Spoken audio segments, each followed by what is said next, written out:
بنتي عندها 14 سنة واتشخصت ذئبة، والدكتور بيقول ان الذئبة بتاعت الاطفال اقوى بكتير قوي من الذئبة بتاعت الكبار. وليا سؤال، هي لو التزمت بالعلاج هتتحسن وهتعيش حياتها طبيعي، هتكمل دراستها، هتتجوز، ولا هيحصل لها مشاكل في حياتها بعد كده؟ هجاوب على السؤال ده في الفيديو ده.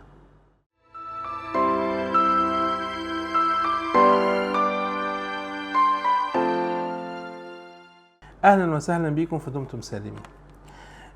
هرد باختصار كده على الاسئله واحد. هي بنتي لو كملت على العلاج هتتحسن؟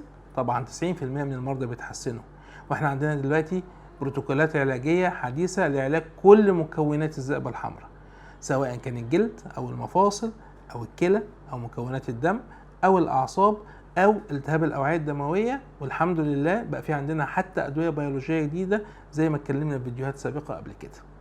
نمره 2، معظم المرضى اللي بتجيلهم الذئبه قبل سن ال 15 سنه بعد ما بيستمروا على العلاج بيكملوا دراستهم عادي، وفي بعض المرضى متابعين معايا بقالهم 15 سنه، وبالتالي ان شاء الله باذن الله هتكمل دراستها عادي الجامعيه كمان وتتخرج، واذا حبت يبقى لها دراسات ما بعد الجامعيه زي الماجستير والدكتوراه هتعملها في الغالب يعني ان شاء الله.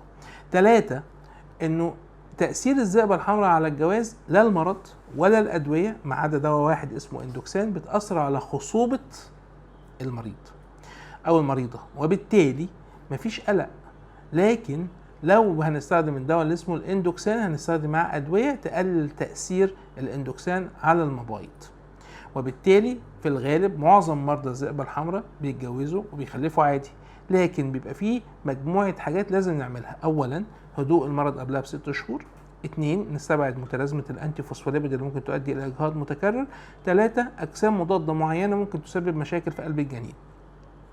النقطة المهمة كمان قوي هو إن مش بس الالتزام بالعلاج، نمط الحياة الصحي اللي فيه أكل صحي وراحة بال ونوم مظبوط، وإن احنا نقلل التوتر في حياتنا، نقلل الملح والدهون، نبتعد عن الشمس ونستخدم الصن بلوك، نلعب رياضة. كل الحاجات دي بتخلينا تساعدنا ان الحالة تتحسن جدا.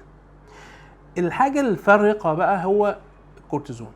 الكورتيزون بنستخدم جرعات صغيرة جدا في الأطفال أو بنحاول نوصلها بسرعة، علشان الكورتيزون ممكن يأثر على نمو الأطفال، وبالتالي بيبقى مهم جدا إن احنا ننزل جرعات الكورتيزون بسرعة عن طريق استخدام الأدوية المنظمة للمناعة. وده كان ردي على السؤال ده. خدوا بالكم من نفسكم ودمتم سالمين.